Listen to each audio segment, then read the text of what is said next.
G'day everyone, welcome back to Pete's Investing. This is August 29, 2023 and this is the NIKKEI market update.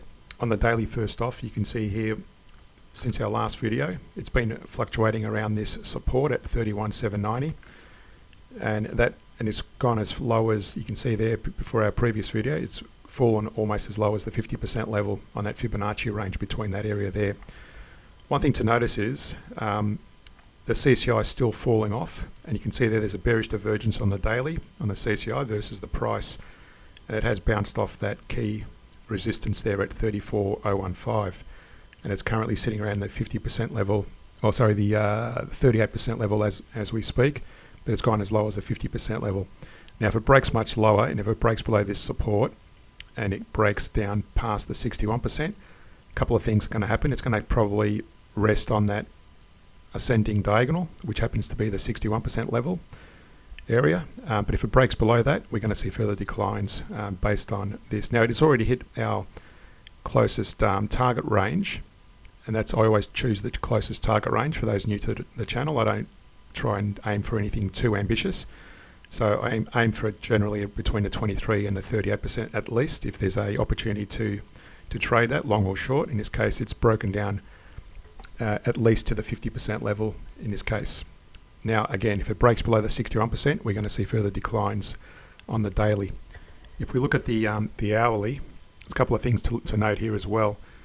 There's that same support area at 31,790 as the daily, and there's that minus support at 31,252. You'll notice there's a bearish divergence on the CCI versus the price. Now for this to work, we need to see the CCI keep falling, and in which case the price will likely keep falling as well. Now for this divergence to fail, we need to see the CCI break higher than that point there, in which case it will invalidate the divergence. But at the moment it still looks like it's heading towards a bearish divergence. Likewise, you'll notice the stochastic has reached the midpoint, but starting to turn down as well from that midpoint. So what we're looking at potentially is a entry point. Let me just see if I can draw a target area.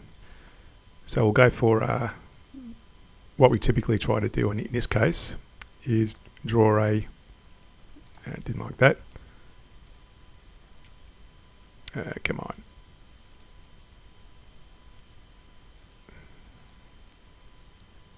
No, let's try that again. Doesn't like drawing these. Here we go. Okay, I'll typically draw it between those bottoms there. It's a long way to go, so it's going to be a bit tricky one here in terms of where to enter, but probably to be safe, probably enter between, I've drawn a channel there between that low there. That'll be your entry point, and the target will probably be somewhere. It doesn't like these are always. So long as that keeps falling, we're going to choose a target around a 61% in terms of a target area. So that's probably somewhere to enter in terms of that divergence. But at the very least, we're going to see it drop to at least around a 38%, maybe the 50% level, and possibly even break this support line at 31,790. So again, on the daily, we've got a bearish divergence still possibly or still in play. And on the hourly, we've also got a bearish divergence as well. So bearish on the Nikkei in terms of where it's going. So to understand how to trade some of the trend trading strategies or even divergence strategies, subscribe to and support us on the Patreon page, where we also look at weekly scans of stocks, currencies and commodities. Thanks for watching. Subscribe, like and share the channel, and see you in the next video.